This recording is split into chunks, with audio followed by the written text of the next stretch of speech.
హరిద్వార్లో గంగా కలుషితం, ఆ నీళ్లు తాగడానికి పనికిరావు. ఉత్తరాఖండ్ పీసీబీ నివేదికలో వెల్లడి. ఉత్తరాఖండ్లోని హరిద్వార్ వద్ద గంగా నది నీళ్లు కలుషితమయ్యాయని, ఆ నీళ్లు స్నానానికి తప్ప తాగడానికి పనికిరావని ఆ రాష్ట్ర పొల్యూషన్ కంట్రోల్ బోర్డు పీసీబీ వెల్లడించింది. ప్రతి నెల హరిద్వార్ చుట్టూ 8 ఏరియాల్లో గంగా నది నుంచి నీటి శాంపిల్స్ సేకరించి టెస్టు చేస్తున్నామని, తాజాగా నవంబర్ నెలలో సేకరించిన శాంపిల్స్ను టెస్టు చేశామని తెలిపింది. ఈ టెస్టులు వాటి ఫలితాల వివరాలతో బుధవారం ఒక నివేదికను పీసీబీ విడుదల చేసింది. సాధారణంగా నీటి స్వచ్ఛతను 4 అంశాలు: పీహెచ్ విలువ, బయాలజికల్ ఆక్సిజన్ డిమాండ్, నీటిలో కరిగిన ఆక్సిజన్, కొలిఫామ్ బ్యాక్టీరియా ఆధారంగా ఏబిసిడి అనే 5 కేటగిరీలుగా నిర్ధారిస్తారు. ఈ అన్ని కేటగిరీలో కలుషితం ఉన్నదనే తేలిందట.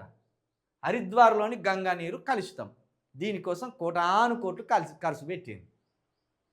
ముందు గంగా నది ప్రక్షాళన కావాలంటే అక్కడ ఇప్పుడు మతం ఉన్నది, అక్కడ మతం వేలు పూనుకొని ఉన్నది, మతాచారం దాని చుట్టూ ఉంది. గంగా మంచి తాగునీరు, తాగవలసిన నీళ్ళు అవి. మతం పేరుతోటి సచ్చిన శివాలను అల్లనే పడేస్తారు, పూజలు పురస్కారాలని ఆ కాయ పండు అన్నీ అల్లనే పడేస్తారు. ప్రపంచంలో ఎక్కడ లేని మంచి నీటి నది అది, దాన్ని ఆగం చేసి పడేస్తా అంటారు. అక్కడనే గంజాయి బ్యాచ్లు ఉంటాయి, అక్కడనే శవాలు ఉంటాయి. ఇక్కడ ఒకడు నీటిలోకి వెళ్ళి మునుగుతా అంటే అట్లకెళ్ళి ఒక శవం కొట్టుకుంటూ పోతా అంటదట. అక్కడికి తీసుకొత్తిరి భారతదేశం నదుల పరిస్థితిని. మళ్ళీ మనకు విశ్వగురువు గారు ఉండే, ఆ విశ్వగురువు గారు అన్న నోరు తెరిచి, అరే బాబుల్లారా అడిగి పోకండ్రా, అది తాగడానికి ఉపయోగించవలసిన నీరు, ఆడు ఉండకండ్రా అని ఒక్క నోరు తెరిచి ఒక బంగారు పలుకు పలుకుతలేడా?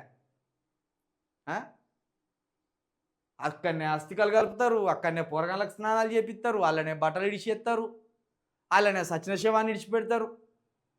నానా పెంటంతా అక్కడ పెట్టింది. దాన్ని మళ్ళా మతానికి అంటగట్టింది. ఇది మా ఆచారం అంటాను, మా ధర్మం అంటాను, రకరకాల పనులు అక్కడ చేస్తాను. ఇక నీరు శుద్ధిగా అంటే ఎట్లా అవుతుంది? ఆ నీళ్ళు తాగడానికి ఎట్లా పనికొస్తాయి? గంగా నది శుద్ధి అని అంతకుముందు మోడీ గారు పెద్ద ఎత్తున ప్రచారం చేస్తే చూస్తేనేమో ఇట్లా పాడుబడి ఉండే నది అంతా. ఏం చేస్తాం? ఏం చేయలేము.